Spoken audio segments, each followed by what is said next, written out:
hatiku kata demi kata antara buku ke buku.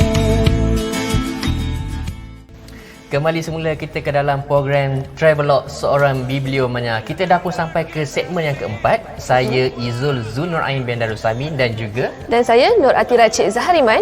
Okey, dalam segmen keempat ni kita nak kupas isu ataupun topik kita pada segmen keempat ini adalah Blissmania versus Bibliomania. Sementara tadi dalam segmen yang pertama, kedua dan ketiga, rakan tugas kita telah pun membincangkan apakah yang dimaksudkan dengan Bibliomania, Iaitu kegilaan membaca. Kegilaan membaca. Gila-gila membaca. Kalau dulu-dulu kan saya gila membaca komik-komik seperti Dragon Ball, Misteri Naga, Ujang dulu. Kita klasik. Kalau ada majalah-majalah macam Apu dan The Stars, Gempak dan sebagainya. Tapi untuk segmen yang keempat kita hari ini, kita nak kupas apakah yang dimaksudkan dengan Blissmania. Okey, kalau kita perasan, kalau trend baru-baru ni dekat dalam masyarakat, terdapatnya peningkatan kes penularan berita-berita palsu. Kebanyakannya melalui media sosial, Facebook, Twitter dan kadang-kadang ada juga melalui WhatsApp group. Itu yang paling famous WhatsApp group tu ya. Itu yang paling famous sekali dah. Sama banyak WhatsApp group tu, banyaklah dia punya rantaian. Rantaiannya daripada A forward ke B, betul. B forward ke C forward ke D. Sampai ke Z. So tersebarlah berita-berita yang kita belum tentu sahihnya. Okey. Sebelum tu ingin kami kongsikan dua artikel yang dipetik daripada akhbar tempatan. Sebanyak 262 kertas siasatan membabitkan penyebaran berita dan maklumat palsu sudah dibuka setakat 11 Mei yang lalu. Statistik menunjukkan terdapatnya peningkatan trend dalam tahun 2019 ke 2019 membabitkan kesalahan menghasut terhadap institusi diraja, kaum, agama dan hak, taraf kedudukan, keistimewaan, kedaulatan atau hak kedaulatan yang dilindungi oleh bahagian 3 Perlembagaan Persekutuan atau Perkara 152, 153 dan 181 Perlembagaan Persekutuan. Okey, menurut laporan Suruhanjaya Komunikasi dan Multimedia Malaysia (SKMM), mendapat jumlah kenyataan yang berniat jahat dan palsu yang tersebar melalui SMS dan media sosial telah meningkat sejak kebelakangan ini. Justru itu, kita ingin mengingatkan orang ramai agar tidak mudah mempercayai apa yang mereka baca dalam talian dan menyemak dahulu kesahihan maklumat tersebut sebelum membuat sebarang pandangan atau kesimpulan mengenai isu berkenaan. Ya, kalau kita tengok ulasan daripada kedua-dua artikel yang kita petik dari Tiraf, menunjukkan terdapatnya kes atau peningkatan yang agak banyak juga dalam penyebaran berita palsu ini. Jadi untuk segmen yang keempat ini, kita ingin memperkenalkan kepada penonton-penonton sekalian di mana terdapat sebuah laman portal yang dipanggil Bliss, iaitu sebuah portal yang kaya dengan berita, data, statistik, infografi, laporan ekonomi dan industri di Malaysia.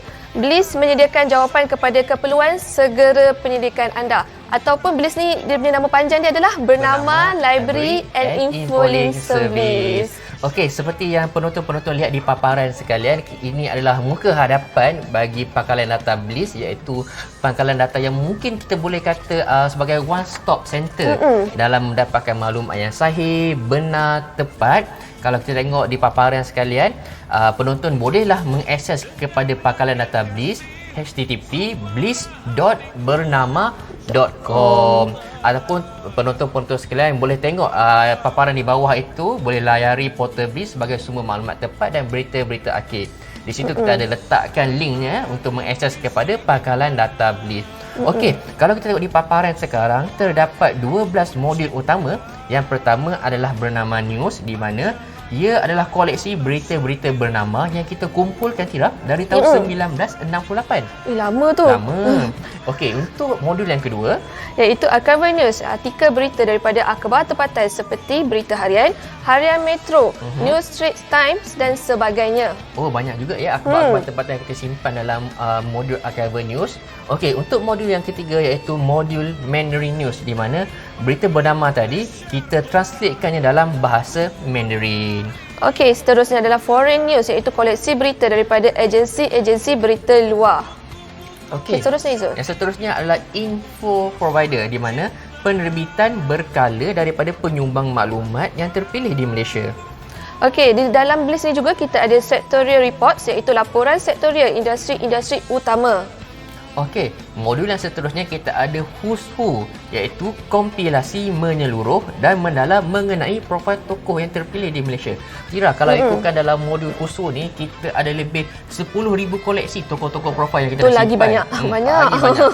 Okey, seterusnya. Okey, seterusnya modul speeches iaitu kompilasi ucapan dalam bahasa Malaysia dan juga bahasa Inggeris. Okey, seterusnya Fact and Figures, rujukan mengenai Malaysia, komoditi-komoditi utama serta profil-profil negeri. Di dalam list ni juga ada modul data bank, bukan bank yang keluarkan duit tu ya. Ni data bank mungkin, kita kumpulkan data dalam itu iaitu kompilasi topik khusus yang menarik dalam turutan kronologi. Okey, seterusnya kita ada modul directory iaitu directory syarikat dan institusi keuangan di Malaysia. Okey, modul yang terakhir iaitu calendar of event iaitu jadual pelbagai acara sepanjang tahun. Okey, Tira, why not kalau kita cuba tengok apakah ataupun kandungan yang terdapat Boleh. dalam salah satu modul. Okey, Okey, silakan. sebagai contoh saya ingin tengoklah Bernama News, iaitu berita-berita atau koleksi berita yang dihasilkan oleh Bernama sendiri. Okey, kalau kita klik ke modul Bernama News tadi, terpapar di sebelah sini ada berita dalam negeri, berita ekonomi. Ini kita panggil submodul, Tira. Okey, so berita dalam negeri dalam bahasa Malaysia, kalau kita alih atau kita translate dalam bahasa Inggeris, dekat General News ni, Tira. Dia dui bahasa lah. Dia bahasa. Komplit. Maksudnya kita tak perlulah nak translate berita-berita. Betul. Okey, macam contoh kita nak berita dalam bahasa Inggeris, kita boleh cari dalam bahasa Melayu. Ini contoh dia ya. Okey. Ini contoh kandungan berita yang ada kita simpan dalam modul Bernama News. Okey, selain itu juga, Tira, untuk pengetahuan penonton-penonton sekalian. Okey, di sini kita juga menyediakan fungsi cetak dan juga muat turun. So bolehlah kita nak download ataupun kita boleh print di sini. Okey, selain itu juga, Tira, kita ada submodul infografik. Okey. Infografik ini juga kita ada dalam bahasa Malaysia dan bahasa Inggeris. Sebagai contoh, ini macam ni. Setengah orang tak suka baca betul. artikel banyak sangat kan. Ini Betul. komplit. Cantik. So infografik ini adalah maklumat ataupun data yang kita hasilkan melalui gambar. So berbanding dengan yang kita tunjuk tadi dalam bentuk artikel lah, kan. So yang ini dia dalam bentuk bergambar, dia bergrafik. So selain itu juga kita juga menyediakan fungsi muat turun dan juga cetak. Sama juga. Kalau tengok, okey, kita ambil contoh berita ekonomi ataupun economic news lah. Alright, English. Okey, ini English Okey, ini English. Okey, kita tengok. Macam ni bentuknya. Sama juga konsepnya. Okey, selain itu juga kalau Tira menggunakan berita tahun yang sebelum-belum, macam contoh tahun 2017 yang ke belakang, 2016 maupun tahun 2020 ke ataupun 1989, boleh klik saja di sini. Ini kita panggil konsep date picker. Boleh saja pilih tarikh di sini. Di sinilah kita ada. So memudahkan pencarian kita. Sebagai contoh, mungkin kita memerlukan sumber rujukan ataupun maklumat mengenai sesuatu perkara yang kita tengok yang terdahulu, contoh 2017, 2016 dan tahun-tahun ke belakang, bolehlah membuat pencarian di sini. Okey, selain itu juga, Tira, kita ada modul yang seterusnya iaitu modul Archival News. Tadi Tira ada maklumkan kepada kita dengan penonton-penonton bahawa untuk modul Archival News ini kita simpan akhbar-akhbar tempatan. Sekarang ni kat sini kita ada daripada berita harian. Kita ada juga Business Times, kita ada Harian Metro, kita ada News Sabah Time, News Straits Times, Suara Perak, Melaka Hari Ini. Semua kita kumpulkan dalam satu tempat. DH ada, The Sun, ini The Sun, Utusan Malaysia, Selangor dan Wilayahku. Okey, kita ambil salah satu contoh lah ya. Mungkin kita try contoh dekat Harian Metro. Okey, Harian Metro di sini, konsep kalau Tira tengok sama juga macam seperti modul Bernama News sebentar tadi. Okey, ini dia contohnya. Okey. So jadi untuk mendapatkan maklumat, bolehlah pergi kepada pangkalan database. Okey, kita bukan kumpulkan berita-berita bernama juga, berita-berita daripada akhbar tempatan juga. Sebagai contoh, kita juga boleh tengok ini, Tira. Kita ada akhbar daripada setiap negeri. Antaranya adalah Melaka Hari Ini, kita ada Selangor Kini, kita ada juga Wilayahku dan Iskandarian. Okey, kita ambil contoh Melaka Hari Inilah. Ini adalah akhbar tempatan bagi negeri Melaka. Kita ambil contoh ini, artikel Ini dia dalam bentuk PDF ya. Okey, Tira, untuk Archive News ini kita kumpulkan juga pelbagai akhbar. Kalau kita tengok mungkin dia dalam bentuk newsletter, berbanding dengan yang modul bernama news tadi, dia dalam bentuk artikel. Alright. So inilah contoh dia. Kalau kita tengok ni penuh bergambar, kan agak menarik. Menarik. Ini adalah akhbar tempatan daripada negeri Melaka. Kisah-kisah di negeri Melaka ada di laporan. Okay, ini untuk negeri Melaka. Kita tengok bergambar cantik tidak Okey, bolehlah dapatkan di sinilah pangkalan data BLIS ni. Okey, seterusnya ada juga kita nak tunjukkan contoh untuk modul Mandarin News. Okey, kalau kita lihat modul Mandarin News ini, ini adalah berita bernama yang kita telah translate ataupun kita telah ubah ke dalam bahasa Mandarin. Ini contoh dia. Okey. Okey, ini 2000. Macam mana tu nak baca? Okey. Mungkin ada penonton-penonton kita yang sedang menonton, saya boleh tahulah apakah tajuk berita. Kami tak dapat translate ya. Okey. Okey. Okey. Encik Izzul telah menerangkan tentang bernama news, Archive News, Mandarin News. Okey, saya nak bertanyakanlah beberapa soalan untuk Encik Izzul. Jangan berdebar, Okey. Soalan cuba mas. Kita kira ready. Okey, bagaimana penonton ingin membuat pencarian berita bernama pada tahun 2015? Macam mana tu? Itu senang saja. Okey. Sebenarnya kita dah start kumpul berita kita dari tahun 1968. Okey, untuk cari berita tahun 2015, 2020, 2019 tidak menjadi masalah. Kerana untuk fungsi pangkalan data BLIS ni kita hadirkan dua kaedah pencarian. Okey, kira kaedah pencarian yang pertama adalah melalui global search. Kemudian kaedah pencarian kedua melalui advanced search. Sebagai contoh soalan Tira tadi untuk berita-berita bernama. Okey, untuk cari berita bernama, kita pergi klik ke modul bernama news. Okey. Kemudian kita boleh klik kepada advanced search di sini. Okey, klik saja advanced search di sini. Okey, kemudian nampak tak dekat ni from date ni dengan to date. So sepanjang tahun 2015 kita boleh cari dia punya. Okey, contoh 2015 kita klik di sini. Bila kita klik di sini dan kita cari tahun 2015. Okey, ini tahun 2015. Kita cuba ambil tahun ataupun bulan Julai. Spesifik lah 7 Julai. Saja ni birthday. Kita tengok kisah apa yang berlaku pada 2015 pada hari jadi Cik Izzul ya. Pada hari ulang tahun kelahiran saya lah. Okey, kita tengok bulan Julai, kita try ambil 31 hari bulan. Okey, pencarian kita bermula 7 hari bulan 7 2015 sehingga 31 hari bulan 7 2015. Okey, satu lagi Tira.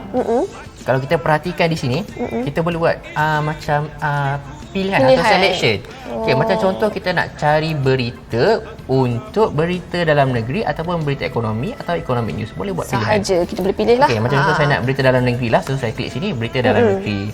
Okey, kita dah tetapkan tarikhnya. Okey, di sini dan kita buat pencarian. Okey, sekarang kita dah jumpa result dia. Ya, ini keputusan dia. Okey, sepanjang 7 hari bulan 7 2015 sehingga 31 hari 7 2015 terdapat sebanyak 2,328 atau berita bernama yang kita simpan di dalam ni. Ni dia. Kita dah jumpa dah tahun 2015. 18 cedera. Di mana ni pemisah di selatan Thailand. Ya, betul. Ini berita yang kita cari dekat dalam berita dalam negeri tadi. So begitulah kaedah pencariannya. So katakan penonton-penonton macam memerlukan maklumat, carilah menggunakan BLIS ataupun boleh terus kepada advanced search ataupun global search. Okey, kalau melalui global search tadi, penonton-penonton boleh membuat pencarian di sini. Global search typekan saja apa-apa perkara yang ingin dicari dan tekan button carian. Okey. Ada apa lagi soalan Tira yang nak tanya? Macam tak sabar-sabar je ke? Okey. Alright. Saya nak tanya sikit koleksi berita dalam BLIS ni bermula daripada tahun berapa, Cik Izzul? Okey. Seperti yang kita dah beritahu atau kita dah maklumkan sebentar tadi, untuk koleksi berita bernama kita dah mula menyimpan dari tahun 1968. Di mana kita belum dilahirkan lagi atau kita masih belum wujud lagi. Okey, manakala untuk modul Archive News ada berita harian, ada utusan Malaysia, ada The Sun, ada DH dan sebagainya. Okey, manakala ada yang di antara yang kita dah start kumpul dari tahun 1972, 1968, 1969. Ada yang kita dah start dari tahun 2015 juga Tira. So boleh pergi buat pencarian sekiranya maklumat-maklumat yang dikendaki itu bolehlah buat pencarian di sini melalui dua kaedah global search dan juga advanced search yang telah kita maklumkan tadi. Okey. Okey, dia bahan ni nampak macam tak penting sekarang sebenarnya, tapi tunggu lagi 10 tahun, 20 tahun akan datang kita akan cari balik bahan-bahan tu. So sekarang tengok macam banyaknya berita, buat apalah simpan-simpan ni kan. So nanti tuan-tuan dan puan percayalah akan mencari balik bahan-bahan ni. Okey, Cik Zul, saya akan teruskan untuk modul seterusnya. Okey, silakan. Okey, untuk modul Who's Who dan database saya akan terangkan sedikit. Kita tak akan sentuh ke semua ke-12 modul ini sebab kita kesukaan masa. Okey, kalau ada apa pertanyaan, boleh melayari portal Bliss ataupun kontak sahaja nombor yang tertera di bawah. So kita akan pergi ke modul Who's Who. Modul Who's Who ini adalah profil tokoh masyarakat. Contohnya dalam bidang politik, ekonomi, pendidikan, perundangan, sosial, sukan serta pegawai tinggi kerajaan, para ahli akademik, pemimpin NGO, para profesional dan tokoh penting lain yang memainkan peranan utama dalam pembangunan negara. Oh, ramai. Tadi kita pun ada maklumkan kita ada lebih pada 10,000 betul. tokoh-tokoh. Okey, so kalau tengok di sini, di dalam Who's Who ni kita menyusunnya di dalam bentuk alphabetical order, iaitu berdasarkan nama tokoh itu sendiri. So kalau Izul lah tahulah nama tokoh tersebut start daripada huruf A terus kepada huruf A. Okey, kalau penonton tahu nama tokoh tu terus kepada B, terus kepada B. Okey. So saya buat contoh pencarian kita kepada huruf M. Saya buat pencarian untuk profil Perdana Menteri kita sekarang. Kita Sri Muhyiddin Yassin ya. Ya. Okay, alright. Kita tengok. Kita type di sini, kita tekan M dan kita buat pencarian. Muhyiddin. Alright, laju. Kita jumpa. Alright. Muhyiddin Muhammad Yassin. Okey, kalau kita lihat di sini letaknya. Alright. Kita tengok gelaran beliau sendiri iaitu Tan Sri Datuk Seri Diraja Haji Muhyiddin Haji Muhammad Yassin. Okey, itu gelaran penuh beliau. Gelaran penuh beliau. Selain itu di bawahnya ada di bawahnya kita dapat lihat nama isterinya, tarikh perkahwinannya. Ia di depan ni biodata untuk biodata persendirian lah. Persendirian. Beliau sendiri. Tokoh yang kita simpan dalam ini. Okey, kita akan tengok selain daripada latar belakang beliau sendiri, kita boleh nampak ada education, ada bahagian career, membership, awards, overseas trip, miscellaneous dan sebagainya. So para penonton semua boleh buat pencarian dan membuat penyelidikan mengenai tokoh-tokoh yang tuan-tuan dan puan-puan perlukan menggunakan Who's Who ini. Okey, seterusnya tidak. Okey, selain daripada direct lah, kalau kita tahu memang nama dia, memang nama tokoh tu kita tahu lah huruf A, B, C kan. So kalau kita andai kata tak tahu. Okey, andai kata saya tak tahu. Tak tahu kan macam mana. So kita boleh klik kepada advanced search. Okey.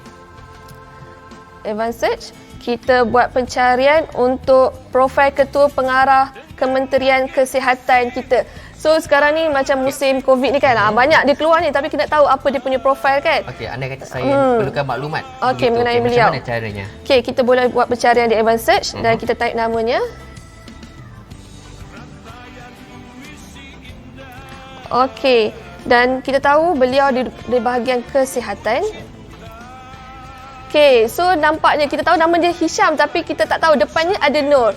So boleh pencarian di advanced search, keluarnya Nur Hisham Abdullah. Ini profil beliau ya. Okay, nama dia punya gelaran Tan Sri Dr. Nur Hisham bin Abdullah.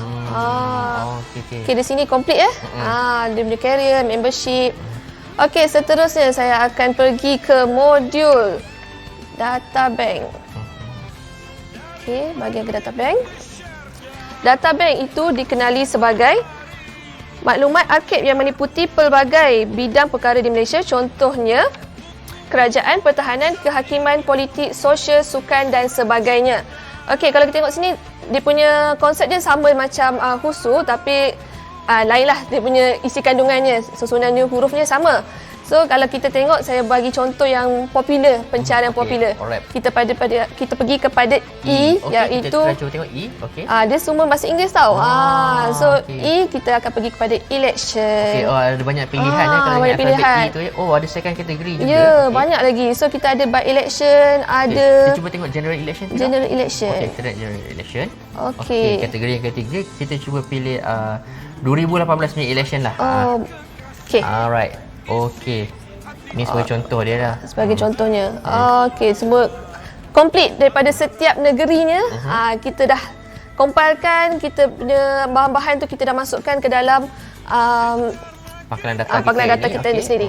So kalau tengok sini daripada Labuan, so dia punya result. Result. Okey, result. Pilihan dia bagi kawasan Labuan, P166 Labuan. Okey, di sini kita ada sertakan juga ya. Alright. Okey. Setakat ini saja saya dapat berkongsi mengenai modul-modul kita yang ada sebab kita akan ke segmen seterusnya. Okey. Tapi kalau tuan-tuan dan puan ingin mengetahui maklumat lanjut mengenai BLIS ini sendiri, ingin macam mana cara pencariannya, boleh hubungi di talian yang kami sediakan di bawah. Dia tertera di bawah. Okey. Ataupun penonton-penonton sekalian boleh juga cuba mengakses kepada portal ini sendiri. Okey, bliss.bernama.com atau boleh hubungi izul@bernama.com. Okey, baiklah. Selesai sudah untuk kita punya sesi pengenalan mengenai Bernama Library and Infolib Service. Sebab kita ada lagi segmen, sabar lagi kita ada segmen lain lagi. Tapi saya ingin mengwar-warkan kepada semua penonton, jangan lupa untuk menyertai info quiz program Travelog seorang bibliomania yang mana kami sediakan pautan di ruangan komen di bawah. So sepanjang segmen daripada 1 sehingga kini dan sehingga segmen 5 nanti akan datang, seterusnya kita akan masukkan ke dalam satu kuis dan pautannya kami sediakan di ruangan komen. Ataupun atas sebarang soalan ataupun pendapat, tuan-tuan perempuan boleh bagi di ruangan komen. Type lah. Jangan jadi keyboard warrior pula. Okey. Okey, untuk soalan info quiz ni kita ada hadiah menarik yang menanti penonton-penonton sekalian di mana ditaja oleh Yayasan Bank Rakyat dan juga KLWBC. Okey, seterusnya kita ada satu temu bual khas melalui panggilan video bersama Encik Abdul Rahman atau kita lebih kenali sebagai Encik Ara. Beliau merupakan Ketua Pengarang Bernama, ya Tira? Betul. Alright. Di talian kita bersama dengan Encik Abdul Rahman Ahmad. Okey, Encik Ara boleh dengar? Boleh. Okey, Encik Ara. Okey. Bagus. Sihat Encik Ara. Sihat, Assalamualaikum. Alhamdulillah. Okey, Encik Ara, sebenarnya kita nak tanya Encik Ara beberapa soalan di mana mungkin Encik Ara boleh kongsikan pendapat Encik Ara ataupun pengalaman Encik Ara bersama penonton-penonton kita pada hari ini. Okey, soalan pertama Encik Ara. Sebagai pengamal media yang telah lama berkhidmat di dalam industri media, boleh Encik Ara kongsikan kepada kami dan penonton-penonton sekarang bagaimana sesuatu berita itu dihasilkan, kemudian diproses dan kemudian disebarkan kepada masyarakat?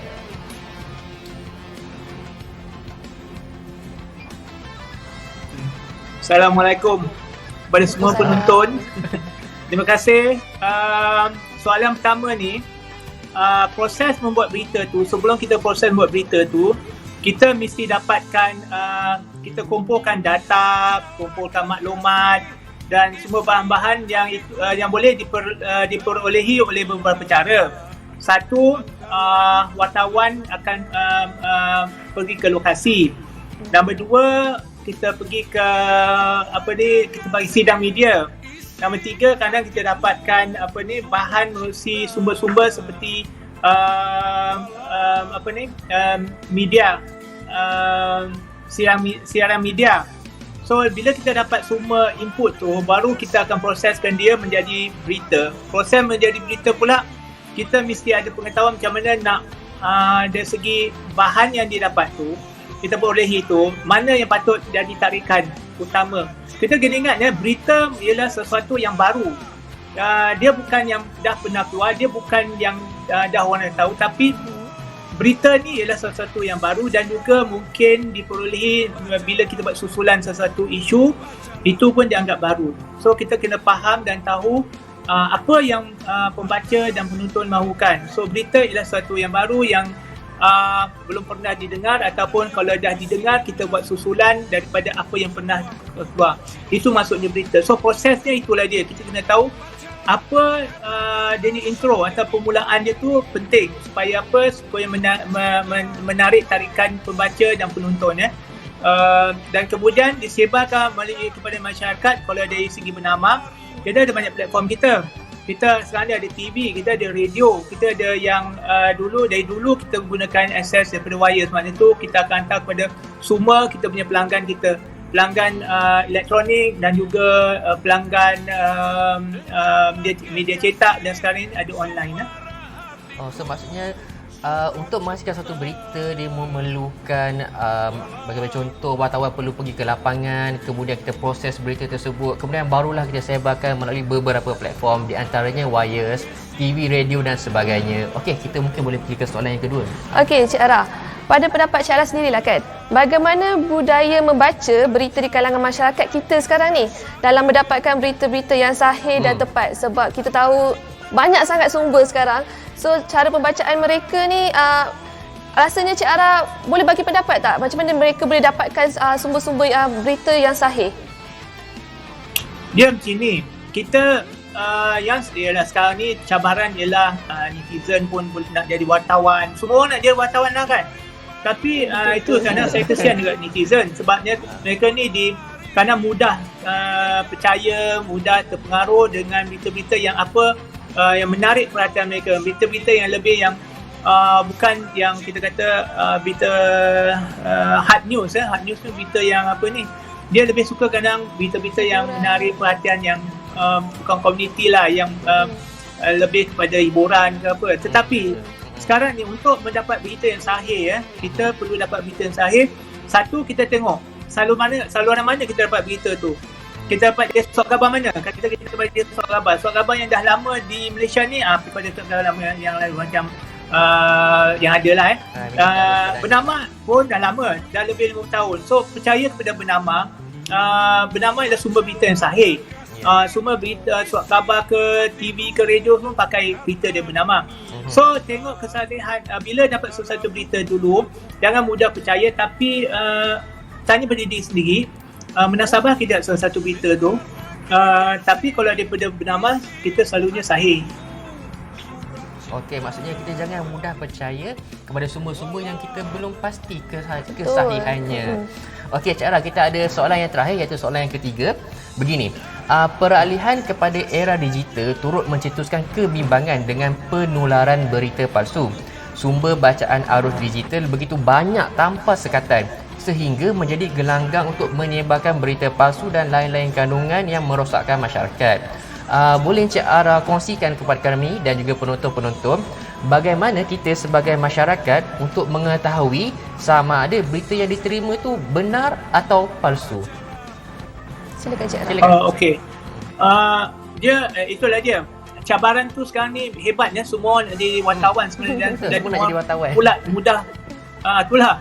Ramai pula yang percaya, tapi kesiannya ialah bila kita dapat sesuatu berita tu, kalau kita rasa betul tu tak menasabah, kadang yang tak menasabah tu ada kebenarannya, cuma kita perlu meneliti dengan dapatkan sahihnya sebelum kita pula suka menyebarkan berita-berita ni kepada kawan-kawan, saudara mara dan semua orang, sebab kita kononan nak jadi juara dalam menyebar sesuatu berita. Ini saya cakap dari segi netizen semualah yang pembaca, netizen ni semua jangan mudah terpercaya, tapi kita jadilah pembaca yang bijak, pembaca yang tahu menilaikan sesuatu berita tu.